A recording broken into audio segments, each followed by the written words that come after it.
हरे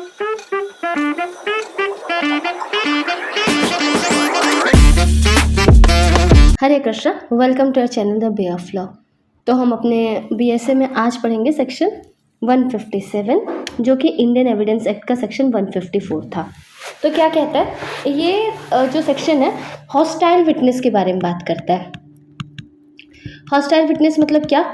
अगर मैं इसे मुहावरे के सेंस में बोलूँ तो मेरी बिल्ली मुझी को म्याऊं, ये है इसका मतलब। इसका मतलब क्या होता है कि सपोज मैं हूँ, ठीक है, मैं कोई बात प्रूफ करना चाहती हूँ कोर्ट में और मैं एक विटनेस को लेके आती हूँ। अब वो विटनेस मेरे ही अगेंस्ट बोल रहा है। मैं उसे लेके आई थी अपने पॉइंट को प्रूफ कराने के लिए, ठीक है, मैं लेके आई, लेकिन वो मेरे फेवर में बात नहीं कर रहा, उल्टा बात कर रहा है। मतलब इससे ये बात पता चलती है ना कि जिस तरीके से वो एविडेंस दे रहा है वो सच नहीं बताना चाहता है। मे बी एक्चुअली में वैसा ही हुआ होगा। आपको एक एग्जांपल देती हूँ।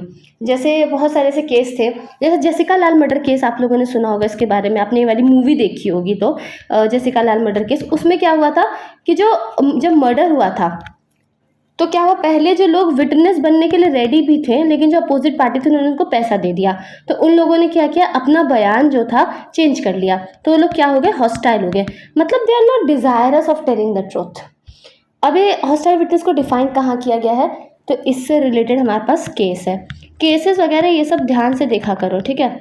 मैंने हर एक वीडियो में पूरी कोशिश करी कि ज़्यादा से ज़्यादा मैं केसेस डालूँ जिससे कि आपका पूरा प्रिपरेशन हो, ठीक है। पंचानंद गगोई वर्सेस एम्परर, और ये 1930 का केस है, ठीक है, कैलकाटा में हुआ था। तो इसमें क्या हुआ कि ये बोला गया कि सब मतलब इधर डिफाइन किया गया है, किसे डिफाइन किया गया, हॉस्टाइल विटनेस को। क्या डिफाइन किया गया हॉस्टाइल विटनेस को, कि मतलब वो विटनेस है जिसके लिए उसे बुलाया गया वो नहीं बोल रहा है, वो हॉस्टाइल हो चुका है। ऑल्दो हॉस्टाइल वर्ड आपको कहीं पे भी सेक्शन 157 बीएसए में नहीं मिलेगा या फिर सेक्शन 154 इंडियन एविडेंस एक्ट में भी नहीं मिलेगा। तो क्या जो हॉस्टाइल विटनेस है, कुछ सवाल उठते हैं।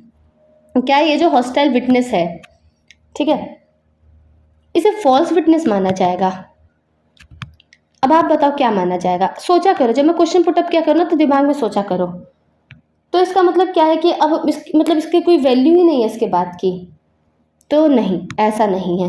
ये हमारा एक केस में बोला गया, Shatrughan versus state of Madhya Pradesh, ठीक है। इस केस में ये बात बोली गई versus what I am writing versus state of Madhya Pradesh, जो कि 1993 का केस था। उसमें ये बोला गया कि मेरे लिए जो विटनेस है वो सपोर्ट नहीं कर रहा उस पार्टी को जो उसे लेके आई है, तो इसका मतलब ये नहीं है कि पूरा फॉल्स हो गया। सिर्फ इस बात की वजह से हम उसे फॉल्स विटनेस नहीं कहेंगे, जस्ट बिकॉज वो उस पार्टी को सपोर्ट नहीं कर रहा जो पार्टी उसे लेके आई है। तो चलो ये तो समझ आ गया कि ऑल टुगेदर जो हॉस्टाइल विटनेस है, जो भी विटनेस दे रहा है हम उसे ऑल टुगेदर डिस्कार्ड तो नहीं कर सकते हैं। मतलब ऐसा नहीं है कि पूरा फॉल्स हो गया। तो उसकी एविडेंशियरी वैल्यू क्या है? अगर वो पूरा फॉल्स नहीं है तो मतलब कुछ तो उसकी एविडेंशियरी वैल्यू होगी ना। उसकी एविडेंशियरी वैल्यू क्या है? तो बेसिकली ये जो 3 केसेस हैं, और भी केसेस हैं बट मैंने यहाँ पे 3 केसेस मेंशन किया। इन 3 केसेस में हमें एविडेंशियरी वैल्यू बताई थी हॉस्टाइल विटनेस की।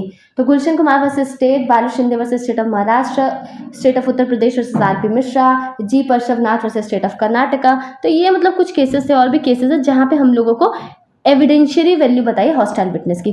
तो पहली चीज़ है फॉल्स नहीं है। दूसरी चीज़, हम उसे इन टोटो रिजेक्ट नहीं कर देते, मतलब टोटली वो रिजेक्ट नहीं कर देते हैं। उसे कौन यूज़ कर सकता है? उसे दोनों यूज़ कर सकते हैं, अक्यूज भी यूज़ कर सकता है और प्रोसिक्यूशन भी यूज़ कर सकता है। समझ आया इतना?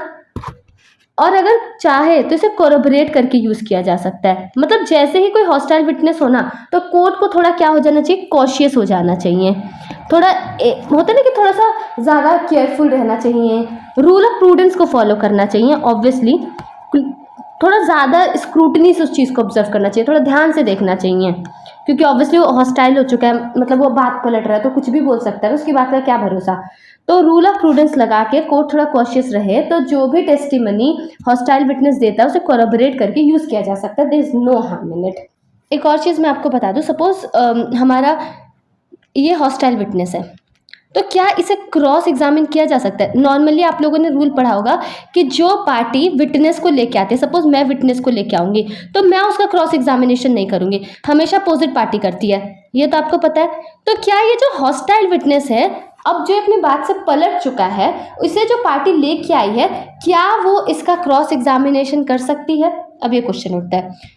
तो यस कर सकती है, बट अगर कोर्ट के डिस्क्रिप्शन के ऊपर है। अगर कोर्ट परमिशन देता है तो ठीक है, तो यूज़ कर सकते हैं, और अगर कोर्ट परमिशन नहीं देता है तो नहीं कर सकती। और ये पूरा का पूरा कोर्ट का डिस्क्रिप्शन है।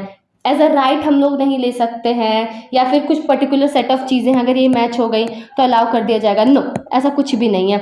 क्या है? Solely it's courts description. पूरा का पूरा किसकी मर्जी है? कोर्ट के ऊपर है। अब एक क्वेश्चन उठता है कि क्या कन्विक्शन किया जा सकता है जो हॉस्टाइल विटनेस की टेस्टिमनी है उसके ऊपर? मतलब जो हॉस्टाइल विटनेस है उसने कोई टेस्टिमनी दी, तो इसके ऊपर क्या किसी का हम लोग कन्विक्शन कर सकते हैं? ऑब्वियसली कर सकते हैं। ये कौन से केस में कहा गया था? अनिल राय वर्सेस स्टेट ऑफ बिहार। इस केस में क्लियरली कहा गया था कि अगर हम लोग चाहें तो हॉस्टाइल विटनेस के टेस्टिमनी पे कन्विक्शन कर सकते हैं, बट ये है कि उसे सफिशिएंटली कोरोबोरेट कर लेना है। ये नहीं कि उसने बोल दिया तो आंख बंद करके मान लिया, नहीं, उसको थोड़ा कोरोबोरेट कर लेना चाहिए।